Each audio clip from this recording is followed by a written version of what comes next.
Yes, indeed. We are chatting leukemia, and we're going to open the lines in just a moment. With the start of the new year, I think it's important for all of us to remember that no matter what challenges 2016 brings, our health is one of the most important things that we need to look after.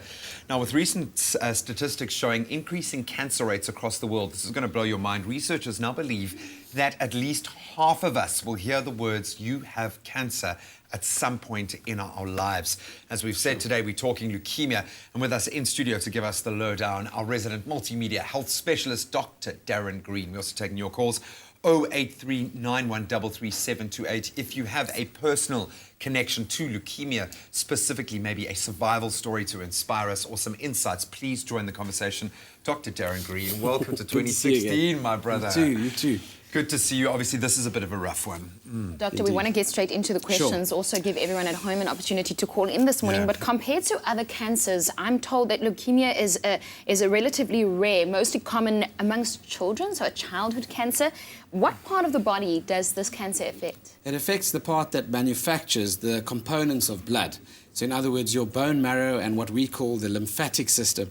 So the components of blood are your white cells, your red cells, and your platelets, each with their own distinct function.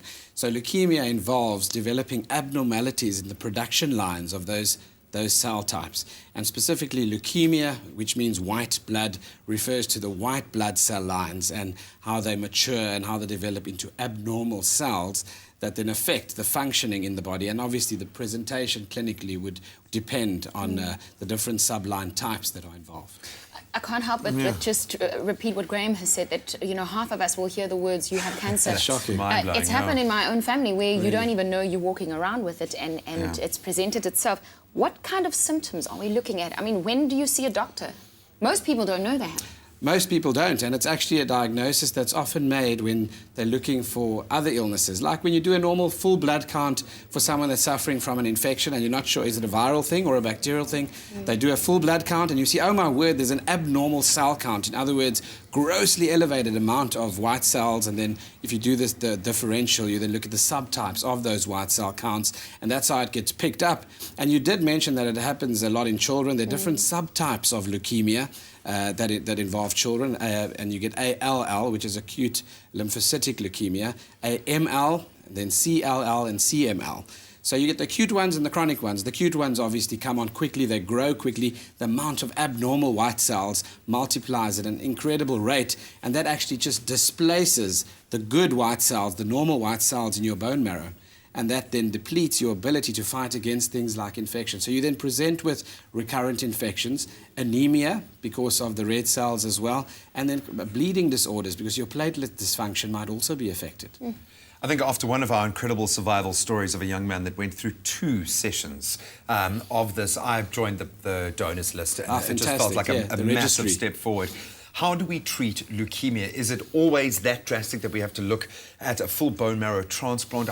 Where does treatment begin and end? Sure. So it's all dependent on the different subtypes and which cell line is involved, and also the stage of the leukemia. As I said earlier on, you get an acute stage, which needs aggressive management and a quick reaction, basically, from us in the medical team. Chemotherapy is used. Certain immunosuppressive drugs are used. Radiotherapy is also used.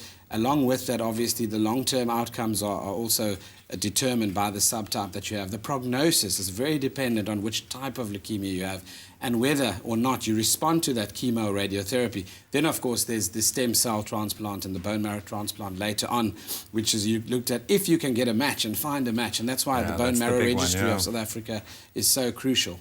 Awesome. Thank you, Dr. Darren Green. Well, if you have a comment or a question about leukemia, or you've been touched by cancer in some way or another, and you want to tell your story, well, our lines are open to you this morning, 083-9133-728. And we're going to meet an incredible survivor after the break, so you want to stay tuned for that.